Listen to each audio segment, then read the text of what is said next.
అందరికీ నమస్కారం అండి. నాకు 2 గొప్ప ఆశయాలున్నాయి సార్. ఏంటి?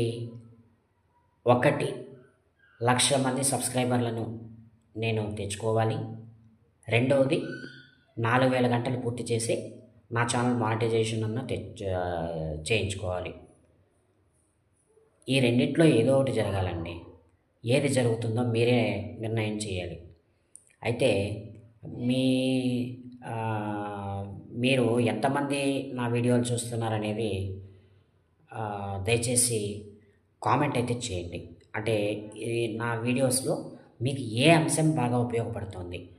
నేను చెబుతున్నటువంటి విధానమా?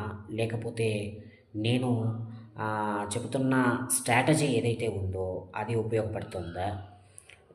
ఏం నచ్చింది నా వీడియోలో? అదేవిధంగా నా వీడియోలో ఏం నచ్చలేదు అనే విషయం కూడా మీరు నాకు కామెంట్ రూపంలో తెలియజేస్తే ఇంకా నేను కొంత మారగలిగే అవకాశం అయితే ఉంటుంది సార్. సో, ఇదే కాకుండా ఆహ్, నా వీడియో ఎక్కువ మందికి వైరల్ అయ్యేలా చూడవలసిన బాధ్యత మీదే. నా ఛానల్ సబ్‌స్క్రైబర్ల యొక్క సంఖ్య ప్రస్తుతానికి 1290గా ఉంది. ఈ వీడియోతోనైనా కనీసం ఒక 10 మంది సబ్‌స్క్రైబర్‌లనైనా నేను తెచ్చుకోగలిగితే నాకు చాలా సంతోషం అండి.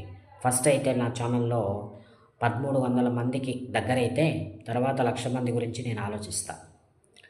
ఆహ్, ఏదో ఒకటి జరగాలండి. ఒకటి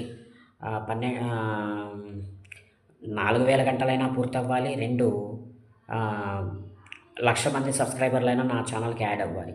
అంతదాకా నా దీక్ష ఆగదు. హ్మ్.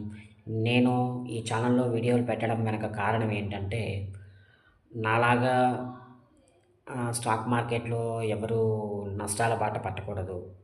అదేవిధంగా నా వీడియో వినైనా, నా వీడియోలో ఉన్న కంటెంట్ వినైనా ఎవరో ఒక్కరైనా లాభాల బాటలో నడవాలి అనేదే నా కోరిక. సో, స్టాక్ మార్కెట్‌లో నేనొక సబ్జెక్ట్ నేర్చుకున్నందుకు గాను, ఆ సబ్జెక్ట్ అనేది నేను కొంతమందికి ఇస్తున్నాను. ఈ యూట్యూబ్ అనే ప్లాట్‌ఫార్మ్ ద్వారా. అంతే తప్ప మరొక వేరే రీజన్ అంటూ ఏం లేదు వీడియోలు పెట్టడం వెనక. అయితే ఇంతవరకు ఒక్క రూపాయి కూడా నాకు యూట్యూబ్ నుంచి రాలేదు.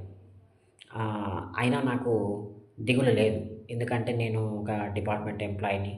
బ్యాంక్‌లో జాబ్ చేస్తాను. సో, నాకు ఎటువంటి ఇబ్బంది లేదు.